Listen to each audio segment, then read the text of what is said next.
Mi nombre es Constanza Valdés, actualmente soy consejera del Instituto Nacional de Derechos Humanos, también docente de Derecho, y el título de mi libro se titula Un cuerpo equivocado, identidad de género, derechos y caminos de transición, de la editorial La Pollera del año 2021. Mi libro trata principalmente sobre lo que fue la tramitación de la ley de identidad de género, lo que es la realidad de los derechos de las personas trans actualmente, pero también incluye un apartado bien principalmente personal en base a lo que fue también mi inicio en el activismo, lo que fue el trabajo también en relación a la tramitación de la ley de identidad de género y la importancia que existan voces trans y personas trans que no solamente escriban sobre sus relatos personales, sino que también escriban sobre lo que es la realidad justamente de algo que vivimos diariamente.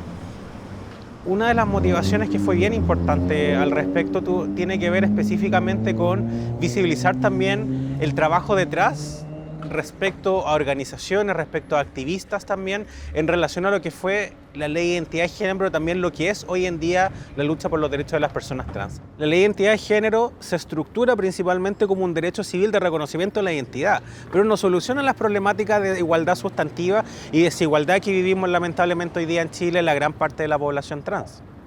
Porque hoy en día, ya hace aproximadamente 4 años desde su entrada en vigencia, vemos que efectivamente ha aumentado mucho la cantidad de solicitudes de cambio de nombre y sexo registral. Muchas personas hoy día cuentan con su reconocimiento de la identidad de género, pero la violencia y la discriminación sigue estando muy presente.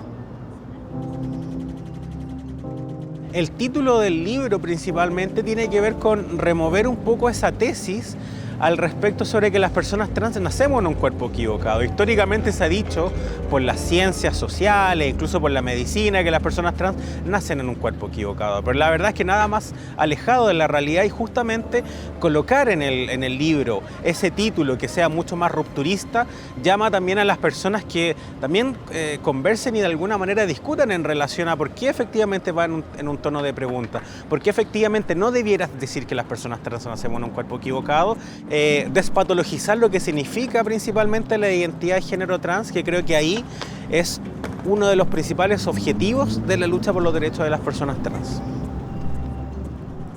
Yo creo que los principales desafíos de la literatura transafirmativa, tanto a nivel nacional, local y a nivel internacional, tiene que ver con lograr masificar justamente lo que es la realidad de los derechos de las personas trans y entender de que la realidad de los derechos de las personas trans y en general los derechos de las personas trans forman parte de los derechos humanos, también los derechos de las personas LGTBIQ+.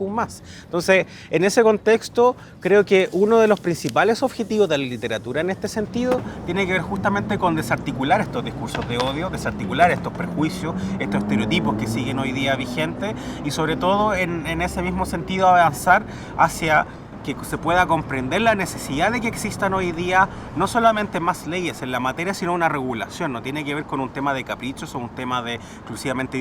identitarismo, sino que tiene que ver justamente con un tema de justicia social, de igualdad.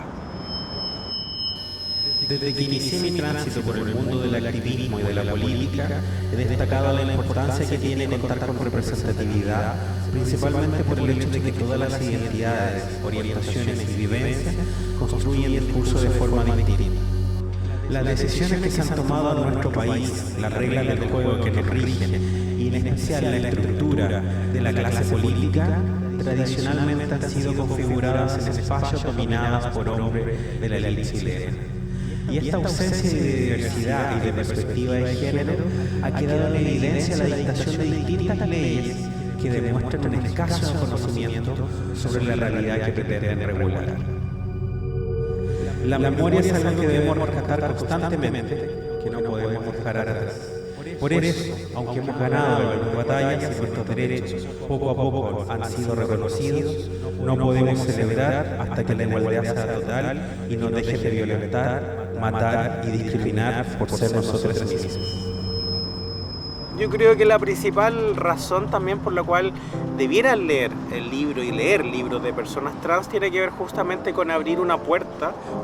de entrada a entender otras realidades y otros mundos que probablemente no conocen y específicamente en la lucha diaria de lo que significa el reconocimiento de la identidad, lo que significa el solo hecho de salir a la calle, el solo hecho de ir a comprar pan, el solo hecho de moverte en transporte público, de ir en el metro, de trabajar, de ir al consultorio, etcétera. Para las personas trans, todos esos actos principalmente no solamente son una lucha constante, sino en muchas ocasiones un acto de resistencia, y creo que eso es muy importante para que la gente entienda por qué escribimos, pero también por qué luchamos diariamente.